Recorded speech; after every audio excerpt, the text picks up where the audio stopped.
கர்த்தருடைய பரிசுத்த நாமத்திற்கு ஸ்தோத்திரம் உண்டாவதாக. இன்று கர்த்தருடைய வார்த்தை, ஒரு தீர்க்கதரிசி கர்த்தரின் நாமத்தினால் சொல்லும் காரியம் நடவாமலும் நிறைவேறாமலும் போனால் அது கர்த்தர் சொல்லாத வார்த்தை. அந்த தீர்க்கதரிசி அதை துணிகரத்தினால் சொன்னான். அவனுக்கு நீ பயப்பட வேண்டாம். உபாகமம் 18வது அதிகாரம் 22வது வசனம். ஆமீன். கர்த்தர் இந்த நாளையில சொல்லுகிற வார்த்தை என்னன்னா, தீர்க்க தரிசனம் எதற்காய் சொல்லப்படுகிறது என்பதை நம்ம முதலாவதாய் தெரிந்து கொள்ள வேண்டும். 3 காரணத்திற்காய் தீர்க்க தரிசனம் சொல்லப்படுவது.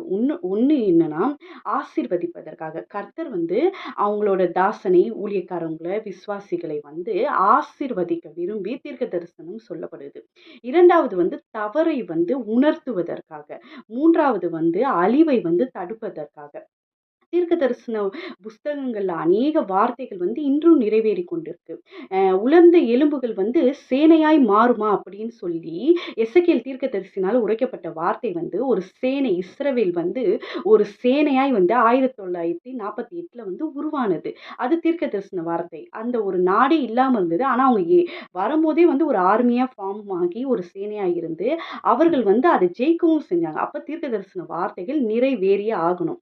ஆனா சில தீர்க்க தரிசனங்கள் எப்படி சொல்கிறாங்கன்னா, ஒரு குழந்தையோ, ஒரு ஆசீர்வாதத்தையோ தருவேன் என்று சிலர்னால உரைக்கப்படுது. மனுஷங்கனால தீர்க்க தரிசனம் உரைக்கப்படுது. அது சப்போஸ் நடக்கலன்னா, அவங்க என்ன சொல்றாங்கன்னா, இது நீங்க ஏதோ பாவம் பண்ணிட்டீங்க. அதனால இந்த தீர்க்க தரிசனம் நடக்கல அப்படின்றாங்க.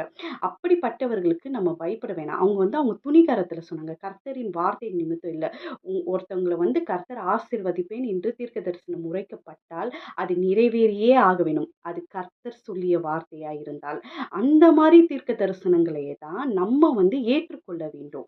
ஆனா, அவங்களோட சுய லாபத்திற்காக, சுய தேவைகளுக்காக சில பேர் தீர்க்க தரிசனம் சொல்லும்போது, அது நடக்காம போனா, நீங்க ஏதோ பாவம் செஞ்சுட்டீங்க அப்படி சொல்லும்போது, அவங்களுக்கு நம்ம பயப்பட வேணாம். அவங்களோட கனிகள்னால அவங்களை நம்ம அறிந்து கொள்ளலாம்.